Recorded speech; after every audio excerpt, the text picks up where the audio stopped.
The Last Giant has a death animation you've probably never seen before, because there are actually two different animations for his death.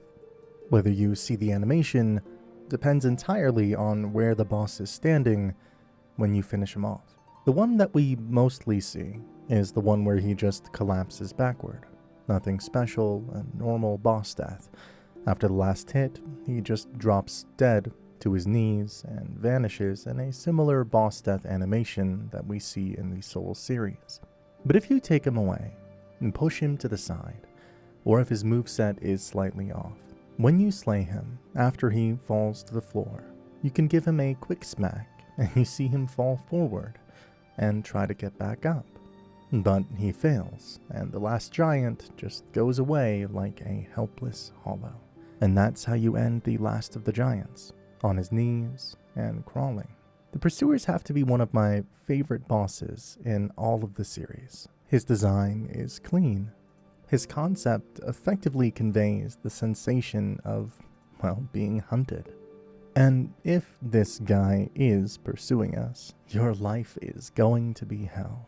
His silhouette is rigid and upright and aggressively narrow, unlike other bosses with flowing cloth and a lot of bulk. The Pursuer is also a quiet boss that doesn't roar or snarl like a lot of bosses in Dark Souls. But there's a part of his design which, if you notice, will change everything and make the boss that much cooler. Look closely at his armor. The Pursuer's body is covered in human faces, frozen mid-scream, their mouths twisted, their eyes wide in agony. These aren't just engravings or random decoration. According to the Dark Souls 2 Design Works interview, those are the cursed spirits of the undead he's killed. Every one of his victims is etched into his armor, forever screaming as they're consumed by the dark that seeps through him. What this means is, hey, you could be next. Even his attacks tell the same story.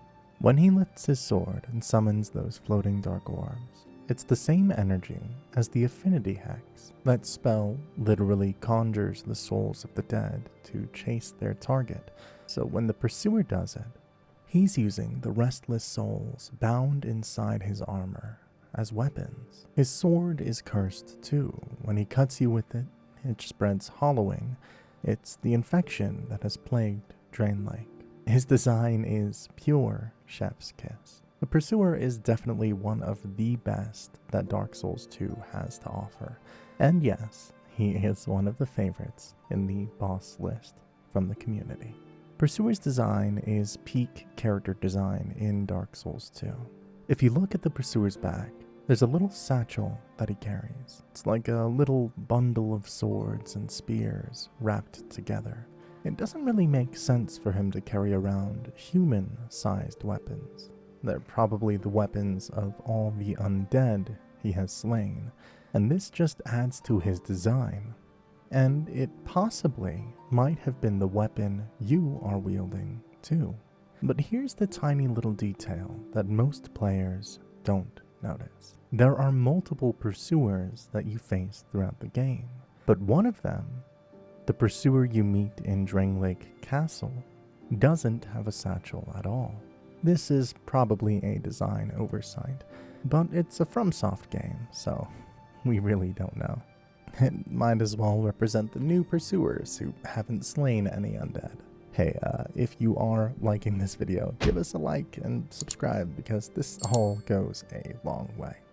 Moving on to the next boss, we have Ornstein. Well, actually, I just mean the old Dragon Slayer. So what's going on here?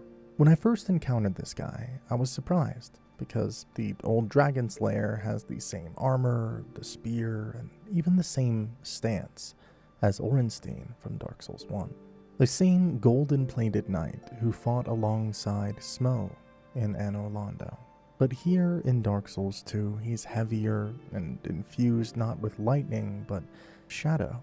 It's like Ornstein is weighing down and losing his shine. This little copy is found behind a fog gate in Hyde's Tower of Flame, across a massive drawbridge that drops when you pull the nearby lever. The moment we slipped through, The place felt just like an Orlando. The high arches, the glowing sky, the holy architecture that now feels cold. At the center of it stands a familiar silhouette.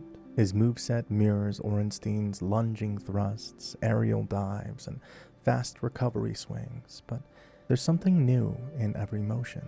When he charges his weapon, it flares with dark energy rather than golden sparks. It's like the holy lightning that once defined him has been swallowed by the abyss itself. When you beat him, you get his soul and the old Leo ring, the same item Orenstein dropped in Dark Souls 1. It's as if the abyss has left only a shadow of the golden lion he once was. Pretty creative, Dark Souls 2. That's a little bit of sarcasm in there.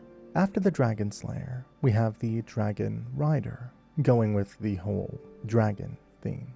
When you enter his arena, he walks toward you like he owns the place. His massive halberd, heavy armor, and the name he's got is pretty intense as well.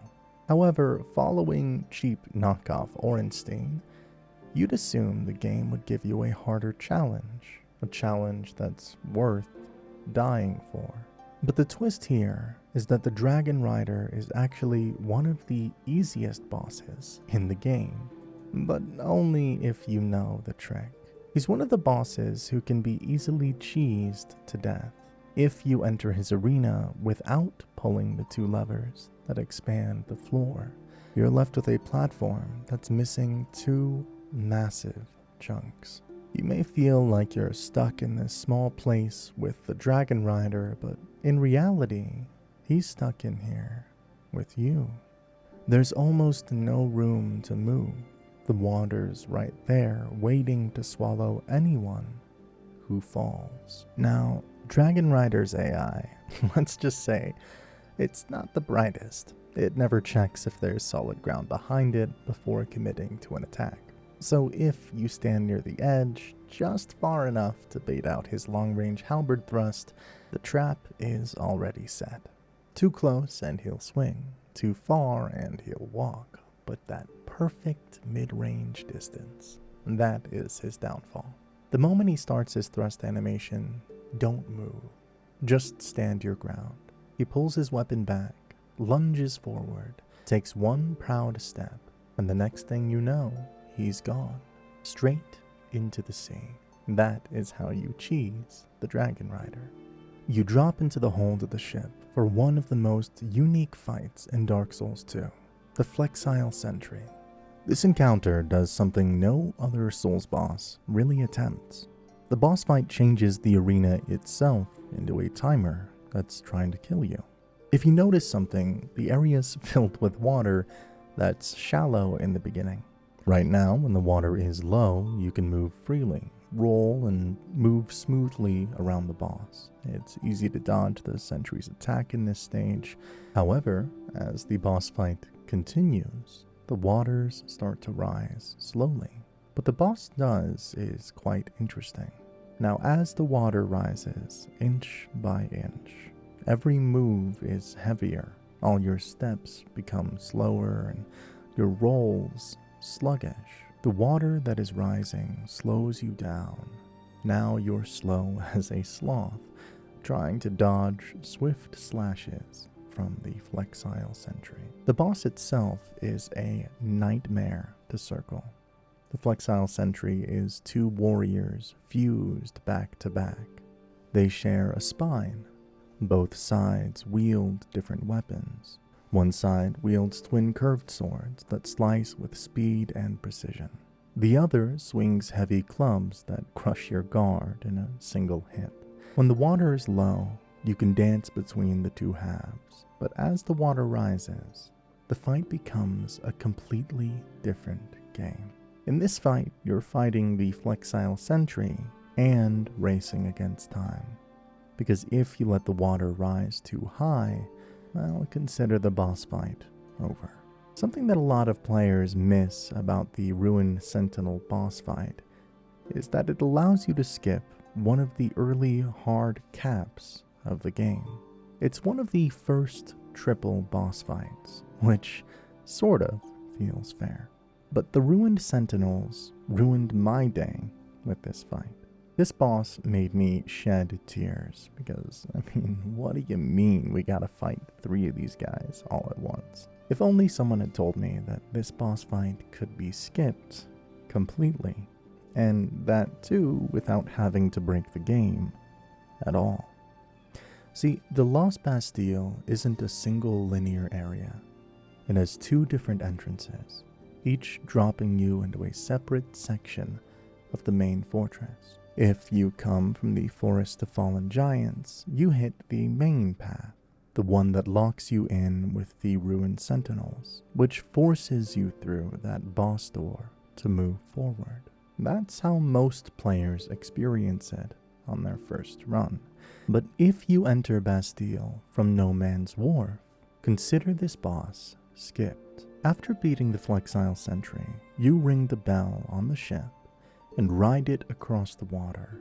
When it docks, you step out into a completely different Bastille entry point, the one in the docks instead of the prison cells.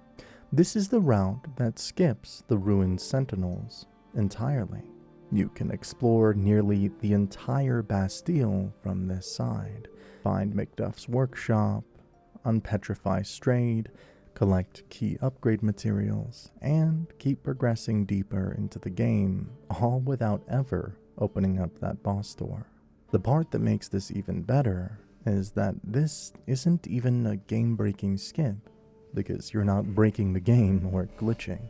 This skip only happens because the devs at FromSoft designed Lost Bastille like a hub with many branching access points.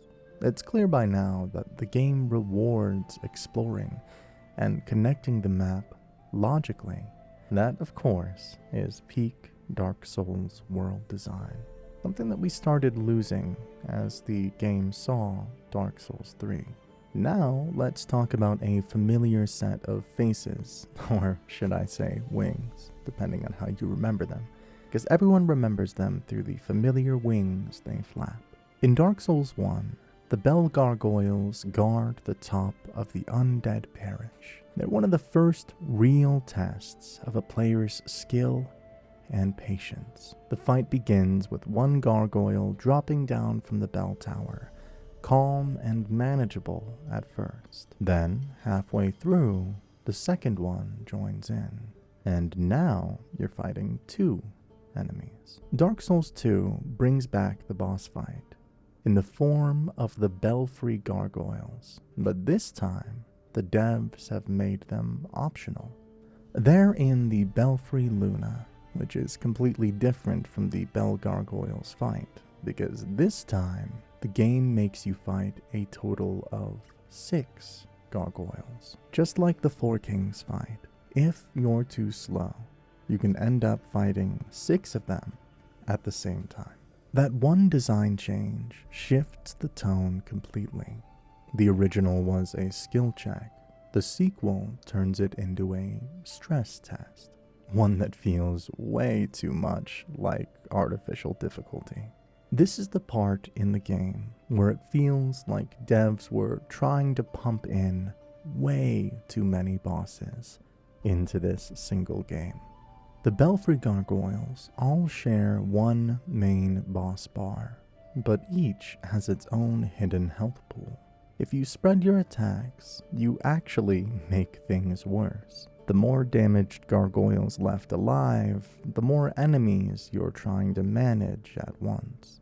But if you focus all of your damage and finish one before the next joins in, you buy yourself a small, precious window to breathe.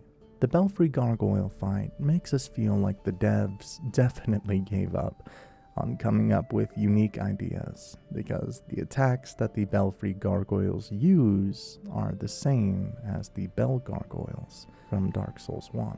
Now, finally, we're at the part where DS2 starts to feel like a real challenge with fairness. Until this point, every boss has tested your fundamentals, spacing, timing, and stamina.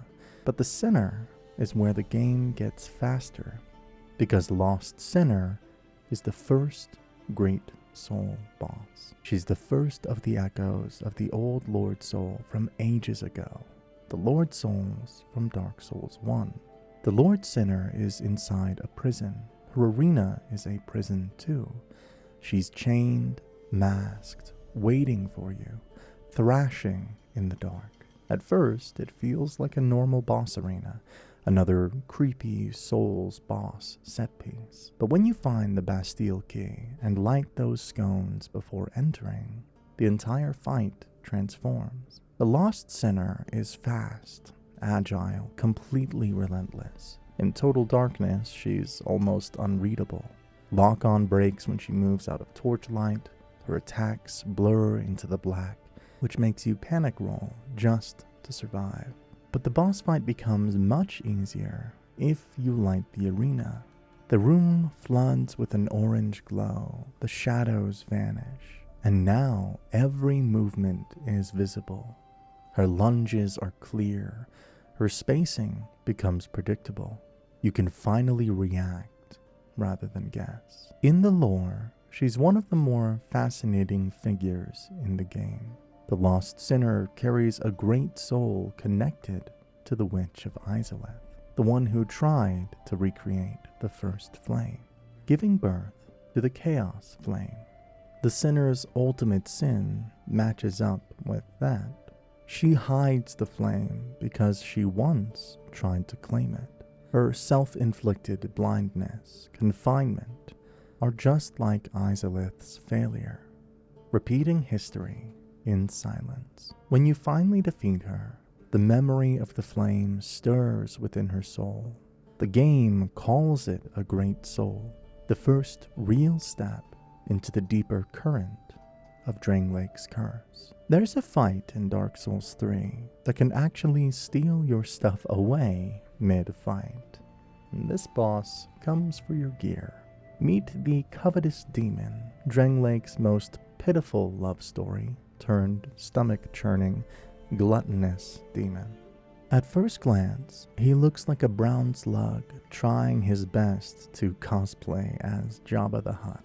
He slides across the floor in wobbly circles, wheezing, flopping around like a sad Roomba with emotional issues. But the moment he lands his grab attack, things get weird pretty fast. If he grabs you, eats you whole, your character disappears completely inside of his body. A few seconds later, he spits you back out, covered in slime, with half of your equipment missing. The game literally unequips your armor and weapons. Your chest piece, helmet, sometimes even your weapon is gone. You come tumbling out, scrambling in your inventory while this gelatinous nightmare slithers toward you yet again. It doesn't destroy your gear, just unequips it, which might be worse because now you're fumbling through menus mid-fight, trying to get dressed while he's ready for round 2. This guy's backstory is quite interesting. His whole story is around gluttony and obsession. He was once an undead who fell hopelessly in love with Mytha, the baneful queen, the same serpent-like boss you meet later in Earthen Peak. But she rejected him. Instead of moving on like a normal person, he decided to eat until he became worthy of her affection. And as we can all see, that didn't go so well. So the next time you're swallowed up and spit out half naked, don't be surprised. I definitely was, because I was expecting a normal boss grab attack, but what the Covetous Demon did to me was hilarious at first. Then, when I did the research, I understood that this was all part of his design. In the hunt for the Great Souls, we head down into Black Gulch, home to one of the most grotesque and oddly tragic bosses in Dark Souls 2, the Rotten. Most players remember him for the fire pits, the giant cleaver, and heavy shoulder slams that can erase your health bar. The arena feels like fighting in a furnace, built out of bones. But there's a hidden mechanic in this fight that almost no one catches unless it happens by accident. You can actually cut off the Rotten's arms, both of them. Each arm has its own invisible health pool. If you deal enough damage to one, he does this sickening animation where the limb tears off completely. It hits the floor in a burst of fire and gore, twitching for a moment before going still. The fight changes immediately, because if you cut the weapon arm, he loses his massive sweeping attacks. Plus, if you target the grab arm, you take away his deadly instant kill hug. But if you manage to remove both, the Rotten becomes pitiful. He starts trying to shove you with his shoulders, barely moving, flailing like a broken puppet. His attacks lose all range. He's just a ball of meat. You can walk around him while he desperately tries to nudge you like a shopping cart with a bad wheel. This is something the developers built into the fight on purpose. Players with fast slashing weapons often discover it by accident, slicing away at their sides until suddenly an arm just drops off. But the horror returns. Wait long enough and he'll start to rebuild.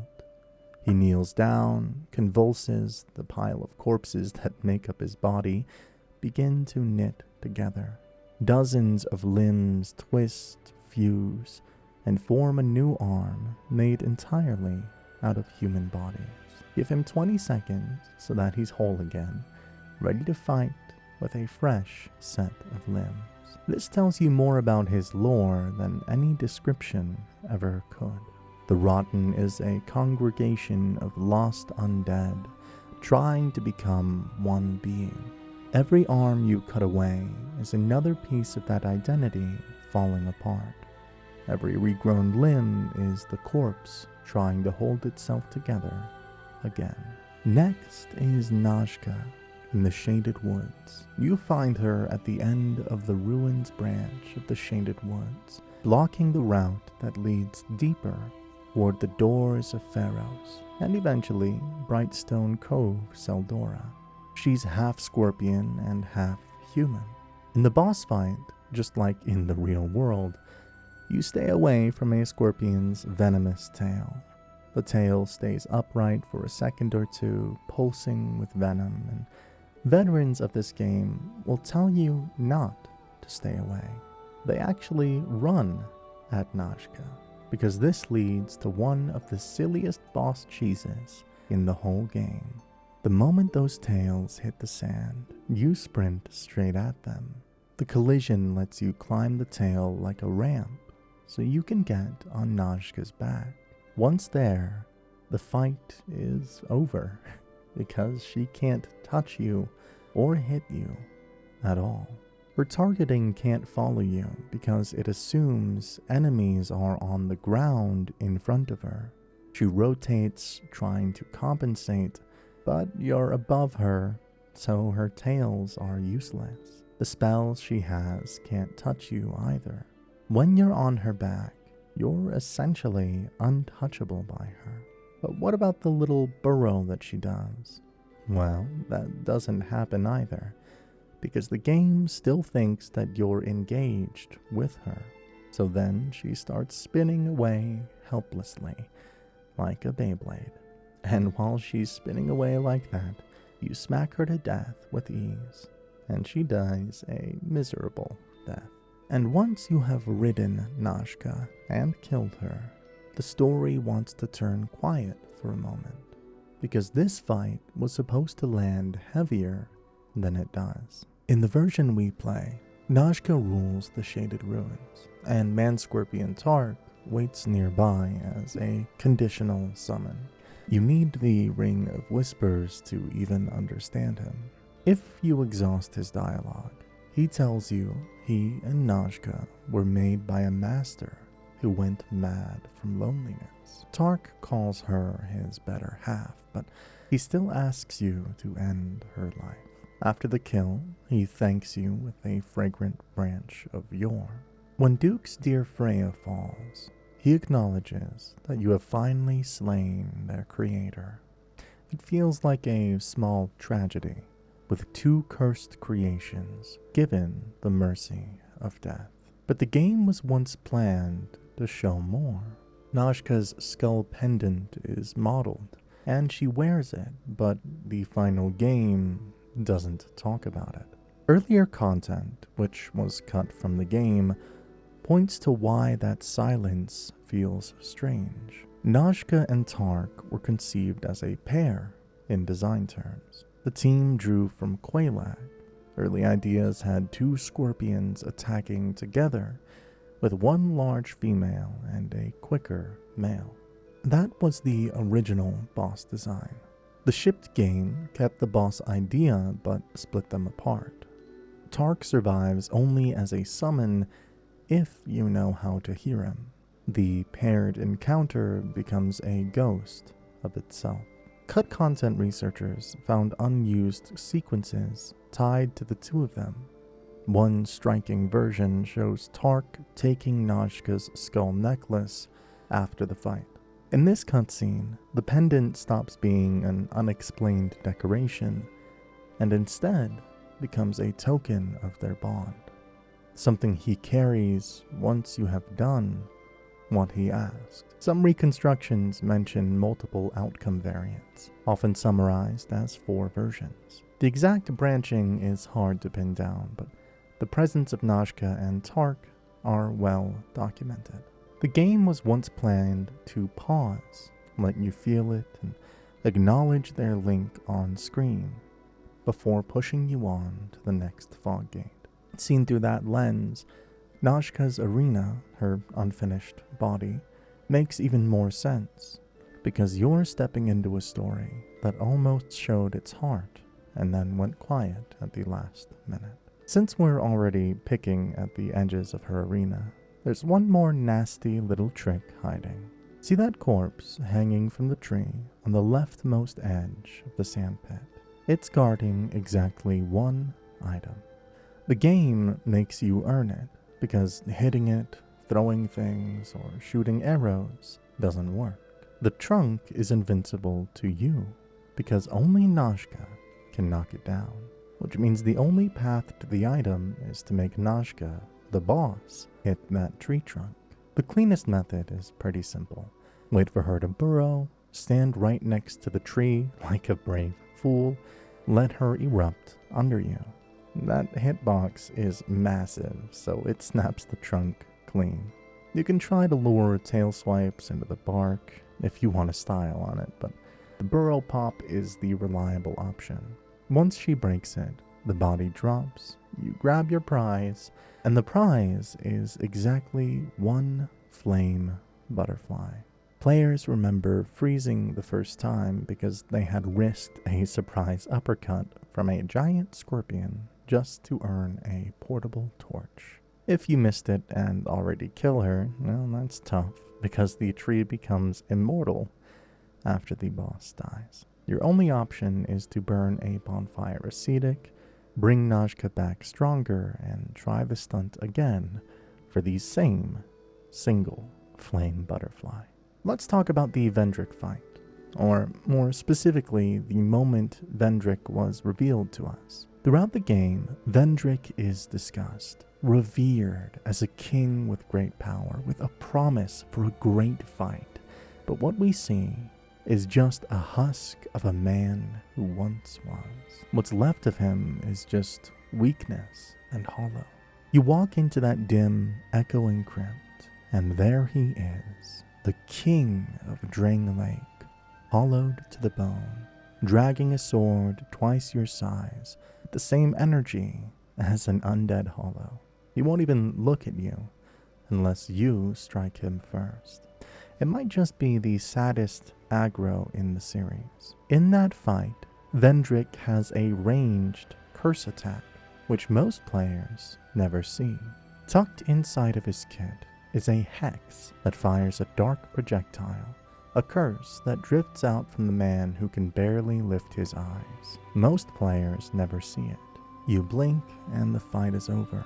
or you stay glued to his ankles and he never gets the room to show it. When it happens, it feels wrong in a perfect way. You expect only slow swings and sleepy footwork. Then a black shard of malice leaves his body like a memory he can't bury. If you want to witness it, give him space and don't get up close. The next boss we have in line is the Looking Glass Knight. He's waiting for you at the end of Lake Castle with one of the coolest tricks in the whole game, which changes the whole boss fight.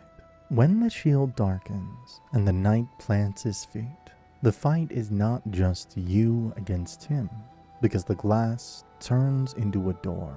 If you're online, that door can open for a real player who enters as a hostile phantom. This here is an actual player, not a random NPC summoned from the game files. The summon is a real one who's going to be out there to kill you with the Looking Glass Knight. And naturally, this only happens if you are eligible for online play. If you're not, well, the game's going to give you a basic NPC. The NPC has fixed gear and a short list of moves. It walks straight in, swings, and can be cornered or burst down if you meet it early.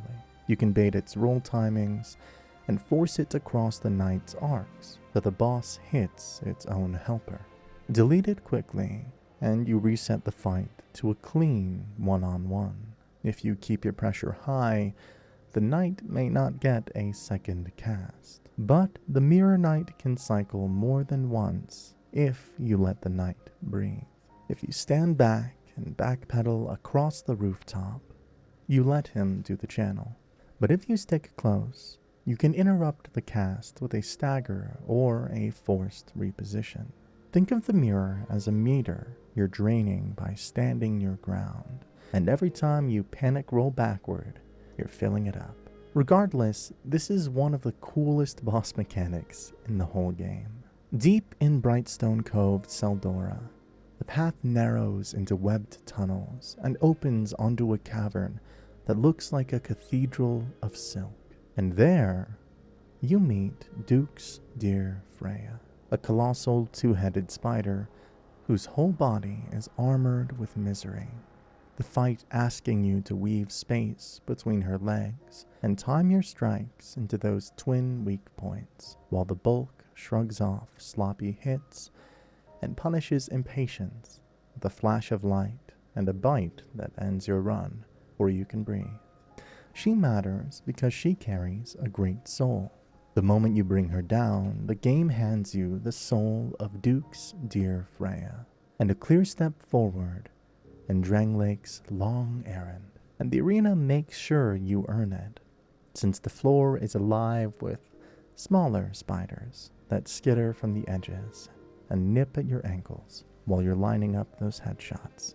However, if you carry a torch alongside you, you'll be like a veteran, because the little ones will edge away from the flame and give you room to beat the boss. The crowd melts back, focus sharpens, and the encounter shifts from juggling ads and the boss to a steady fight around those two faces. But the boss also hides a few tricks up her sleeve in the larger structure of the game, because if you reach New Game Plus, you can actually meet her long before. In New Game Plus, you can meet her early out on a cliff above the cave route. The huge shape rears up, and you can chip her down to a sliver of health before she retreats, and the damage you do there carries forward into the real fight later. There's also an additional reward that you get for beating her in New Game Plus, and this honestly makes Dark Souls 2's New Game Plus more worth playing, and in my opinion, the best in the trilogy. Because when you defeat her in New Game Plus, you get the Old Pale Drake soul, and that soul unlocks some of the most storied trades in the series. The Moonlight Greatsword with its clean beam and old world pedigree, and Crystal Soul Reaper And all of this is tied to a single boss, Duke's dear Freya. Beyond the glowing forges and sinking bridges of Iron Keep, the path bends past Eagle's Idol and opens into a blasted ledge where the heat can melt iron because of the caldera below.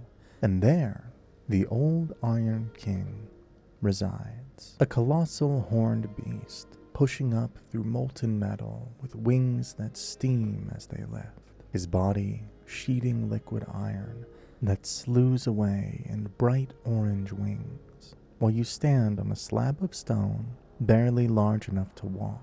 The whole encounter is you versus a mountain that only shows you a head and two arms at a time. The fight is simple to understand, but hard to live through, because the arena is the real challenge. The platform is narrow, the edges feel hungry, and most failures come from the moment you drift one step too far, and the next sweep or blast nudges you into the lava. This fight is all about patience and discipline. Stay near the safe corner, bait the arm slam, land a few clean hits on the wrist or face, then reset your feet before the next surge of heat. What the game is doing here matches a very similar boss fight, because the design draws a clear line back to Ceaseless Discharge from the first game. Both encounters staged on the rim of a molten world, with the giant's upper body striking down at the small player. They both look awfully similar, and the difference I see is that Ceaseless Discharge has a cheese, and Old Iron King doesn't. And just like Duke's dear Freya, bring him down in your first playthrough, and you'll claim the Old Iron King's soul. But if you return in New Game Plus, he can also drop the Old King's soul, a relic whose description calls it the soul of the ineffable, and says it still exerts influence over the land, even after eons reduced it to remnants, which means that the power behind this furnace god lingers long after the body has cooled. Down in the undead crypt, where every footstep echoes, the game plants Velstad as a tall wall between you and the room that holds King Vendrick. Velstad's story has him in a state of devotion. He was the loyal royal shadow who stayed when the throne room emptied, who followed Vendrick into the dark and never left. And his title tells you everything. Royal Aegis, a protector by oath and by function. His design tells you everything about him and his story.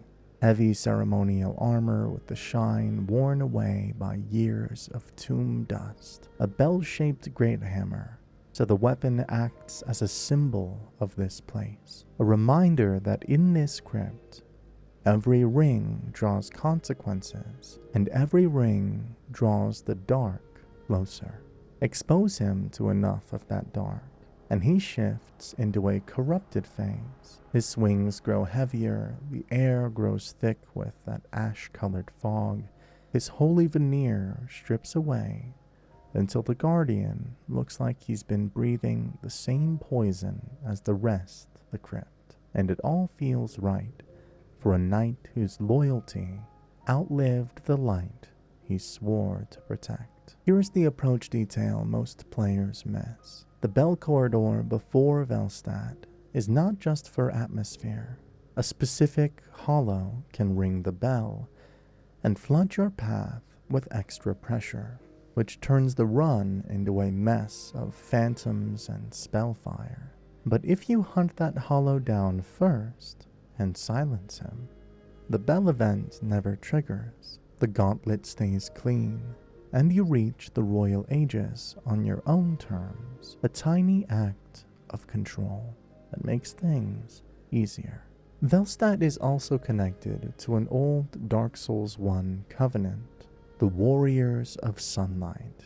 Velstad was once a Sunbro. The clue is sitting right there in his soul.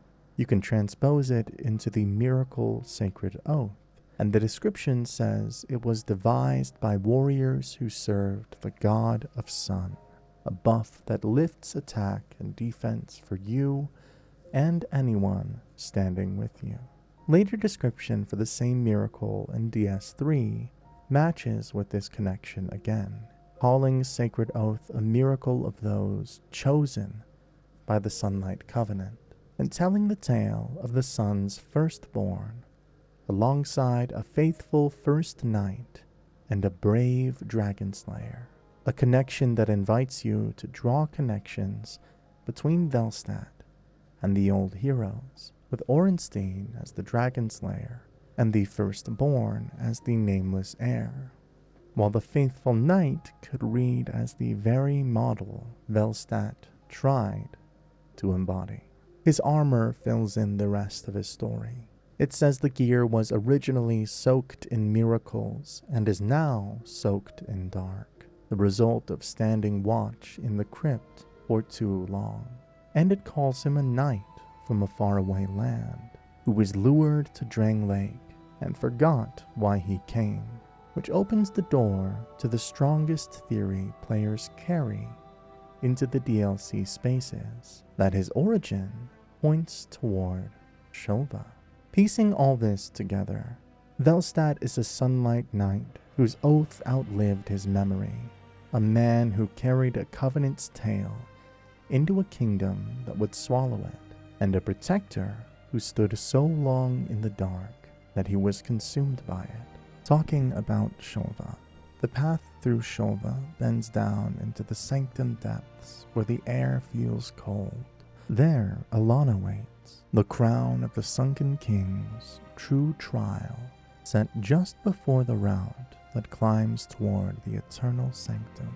Her presence is like a watcher beside a sleeping dragon, a child of dark whose soul text speaks plainly about lineage and purpose, aligned with the dark as a nature rather than an element, tied to the dragon by design, forever looking forward as an augur of wrath who gathers strength for a day of reckoning that has not yet come.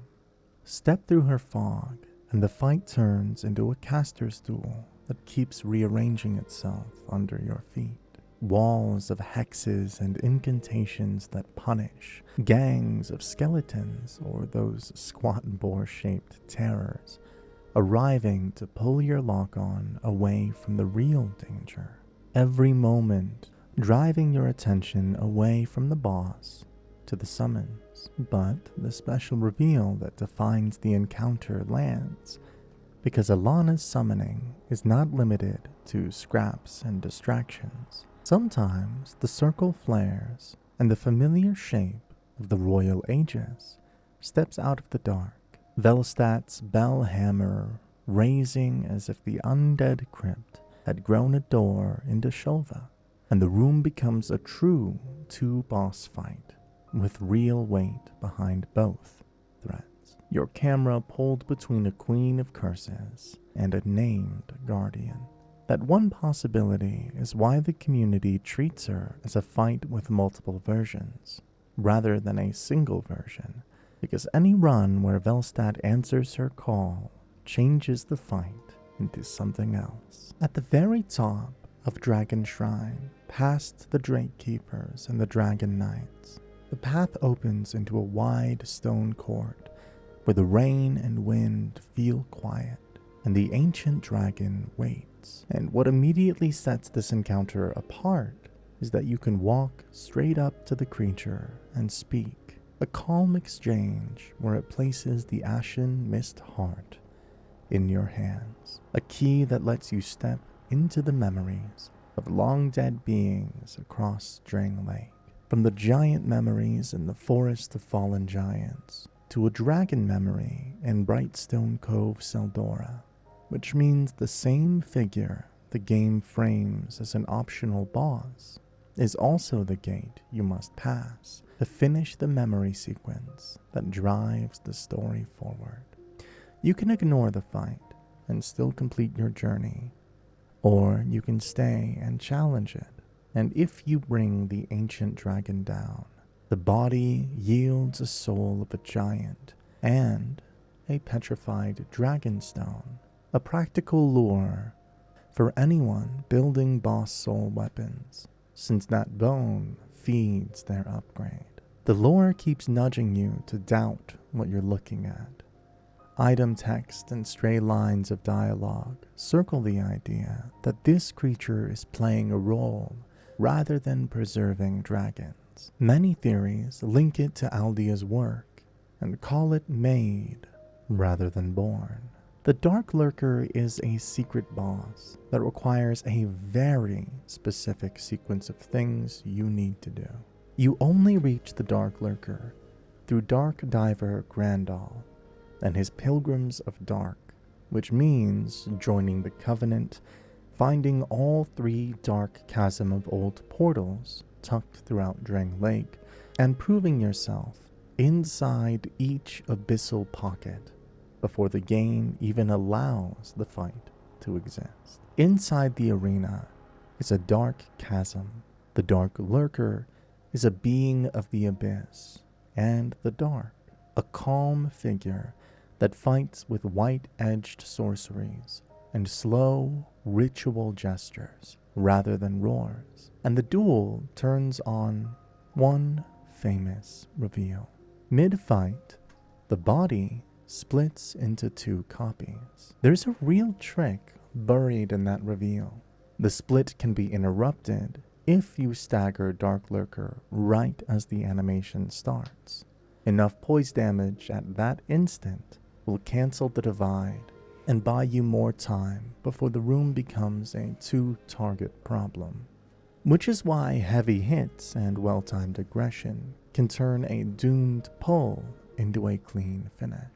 Beat it, and you earn the soul of the Dark Lurker, along with a soul payout.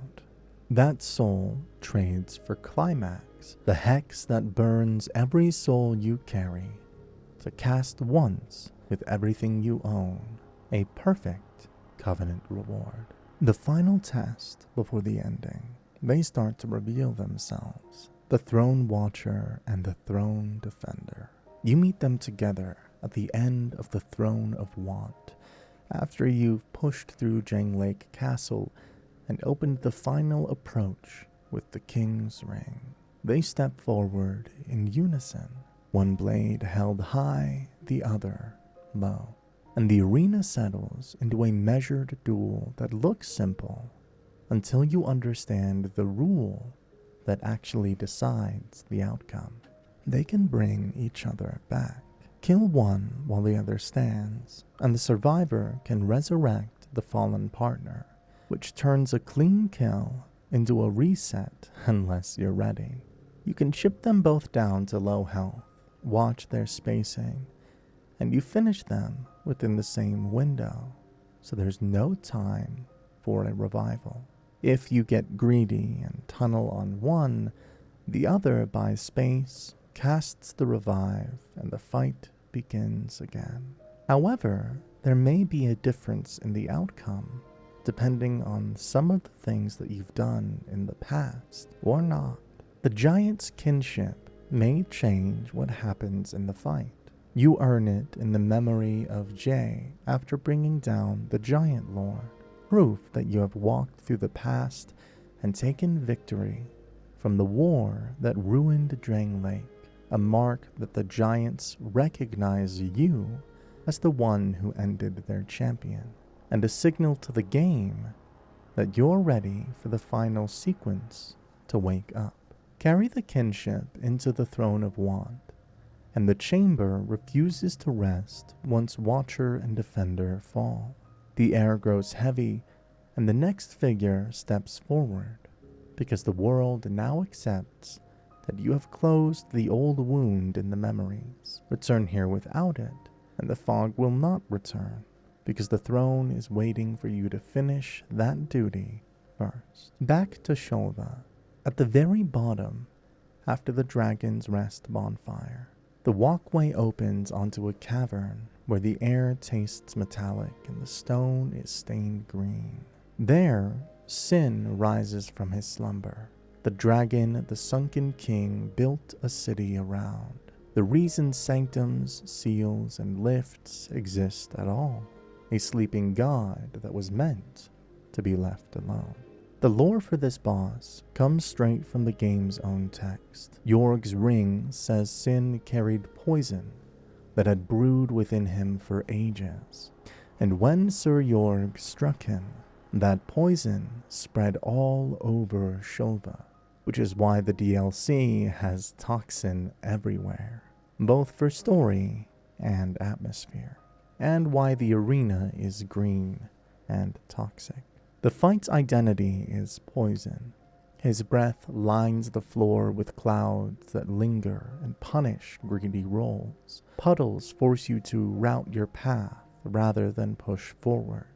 And the fight becomes about patience around cones and pools, while you take your openings on wing dips, head lowers, and tail raises.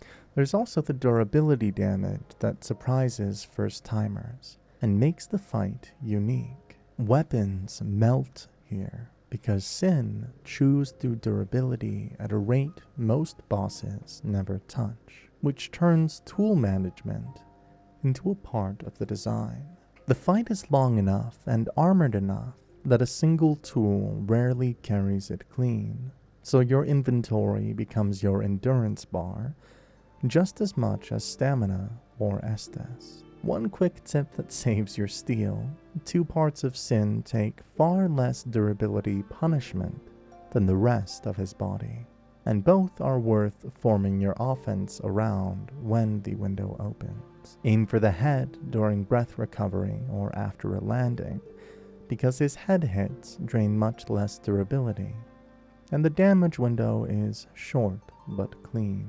Watch the chin dip after a grounded breath or the slow settle after a dive, and take 1 or 2 precise strikes before you reset your feet. If the angle is bad for the head, look for the embedded spear. It is its own hitbox, and strikes on the spear do not apply the same durability penalty as hitting raw scales, so your swings are like normal weapon contact. Rotating between head taps and spear taps lets you keep pressure without shredding your main weapon. Down in Broom Tower, near the throne floor bonfire, the smoke parts and the floor glows with heat, and Fume Knight steps out of the dark. Rame of Drain Lake, a former royal champion, remembered in descriptions as one of Vendrick's finest, who later clashed with the royal Aegis, fell from grace, and wore the traitor's name all the way to his rusted throne room. Rame found Nadalia, bride of Ash, a child of dark whose presence is bound to the ashen idols planted through these halls, and he became her guardian, which is why the area bristles with idols, and why the fight will not make sense if you ignore them, because the single rule that defines this encounter, the 4 ashen idol statues around the approach, can heal Fume Knight during the duel, and if you don't destroy them first, you'll fight him for minutes and watch his health climb back as if the tower itself were protecting him. These idols don't break to swords or spells, they fall to smelter wedges, so your prep before the fog is part of the win. Burn the wedges, silence the statues, then step in. The tower will keep undoing your work while Rame's pressure and phase shifts chew through your poise and patience. Nadalia's soul makes it clear that her soul is formed from 12 fragments. 11 come from ashen idols throughout Broom Tower, and the 12th drops from the Fume Knight himself. So clearing idols is how you assemble her essence. Once you hold the complete soul of Nadalia, bride of Ash, you can trade it for specific rewards that match the DLC's spell and item set. Here is the mean little twist that ties Rame back to Drain Lake in a single glance. If you walk through that fog wearing Velstad's helm, Fume Knight takes one look and snaps straight into his empowered state. No warm-up. He immediately performs the buff animation that charges the Fume Ultra Greatsword and begins using the later phase moveset from the first swing. The only condition is that the helm is equipped while you enter, and the fight logic checks your gear as the encounter begins. In co-op, there is one more wrinkle. The interaction only cares about the host. If a phantom wears Velstat's helm, but the host does not, Rain will not automatically buff. So if you want the full duel right away, wear the helm and brace for the fast moveset. Beyond the lifts and ash in Broom Tower, the memory door opens and pulls you into a preserved shard of the past, and at its heart waits Sir Alon, the Eastern Knight who chose to serve the old Iron King and rose to become its most trusted blade.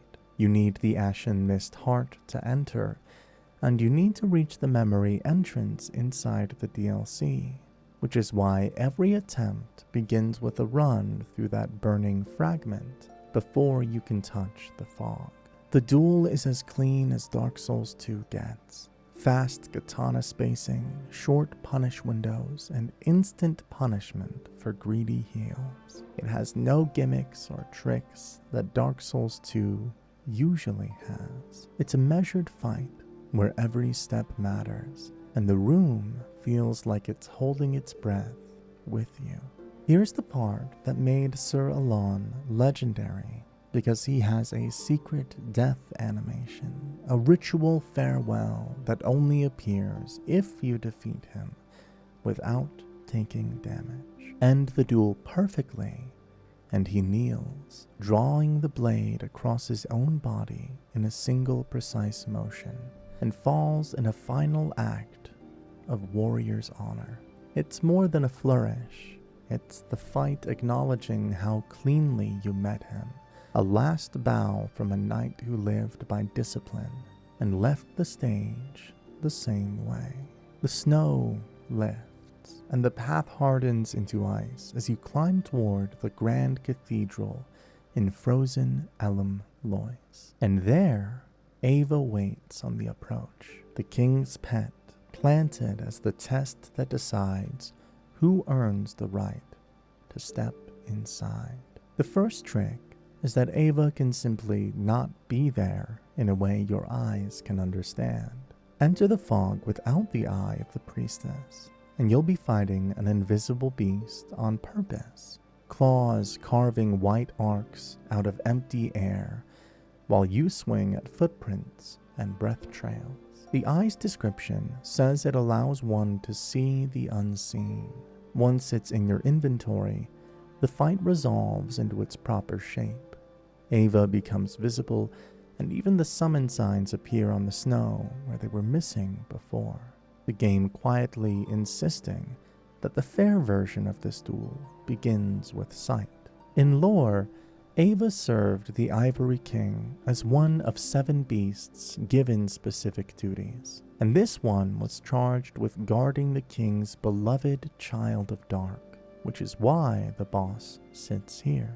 Ava fights like an agile beast, with bursts of magic layered over the rushdown, fast swipes and biting leaps that erase the comfort of backpedaling, a habit that only baits the long jump and punishes you for giving ground.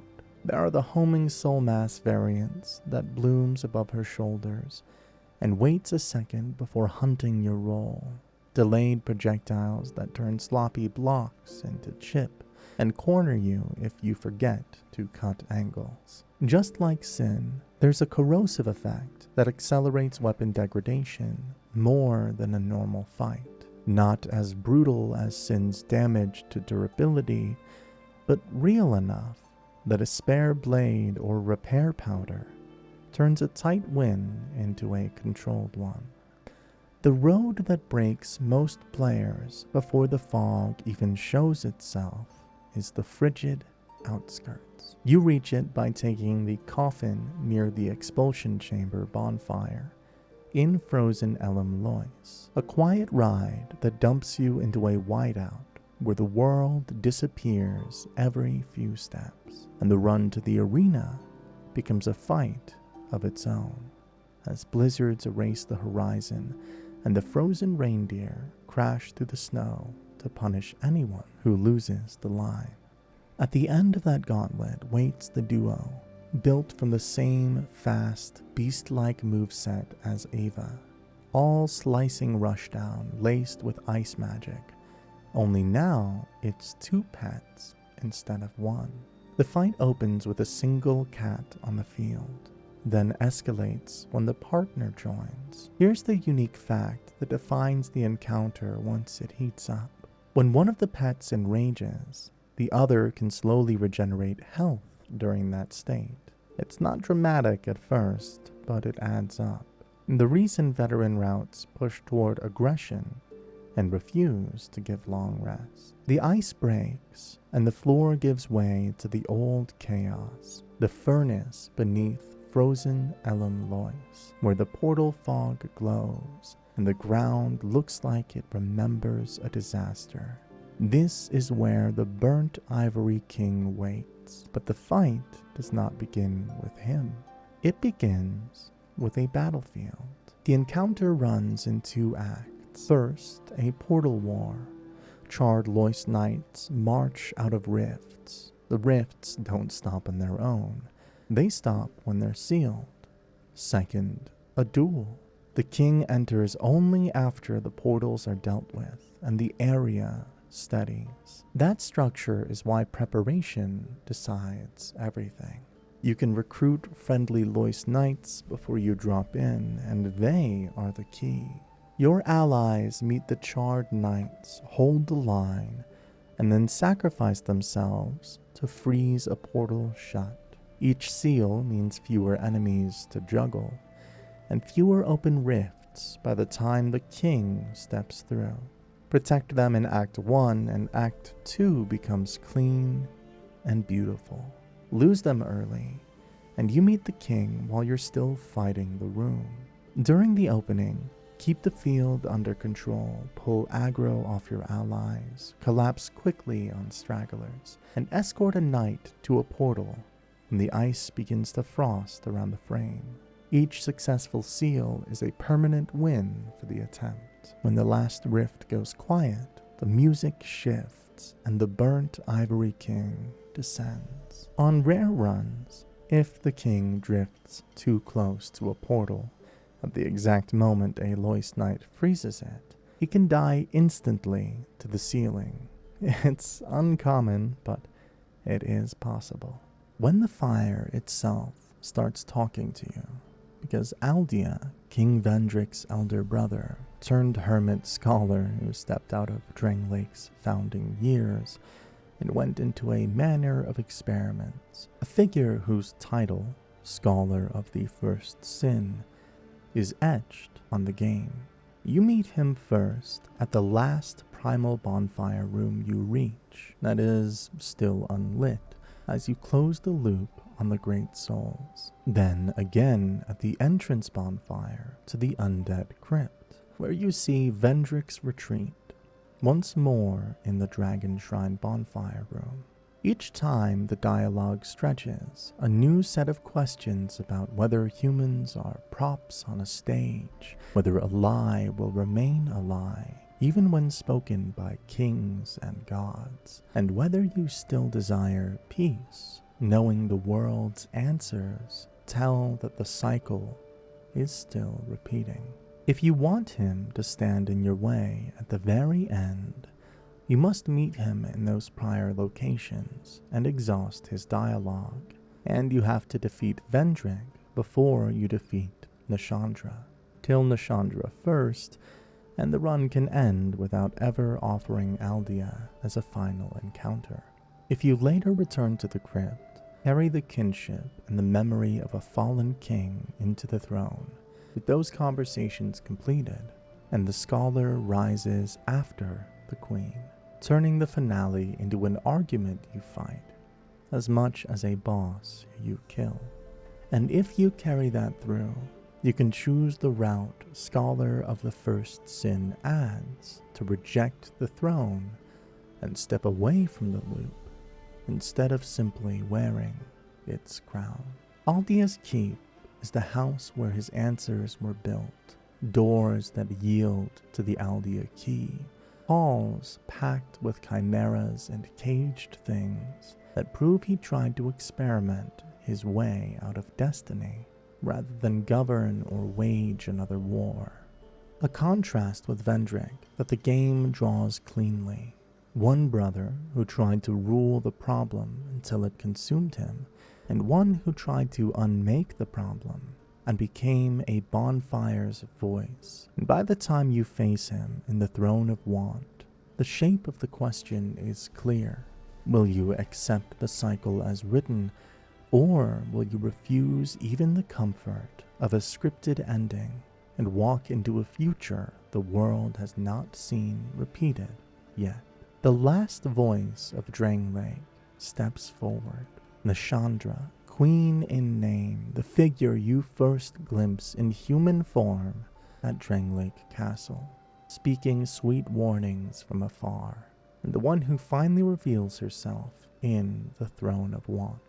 If you came here after Watcher and Defender while holding the kinship, the chamber doesn't rest, and her silhouette takes shape.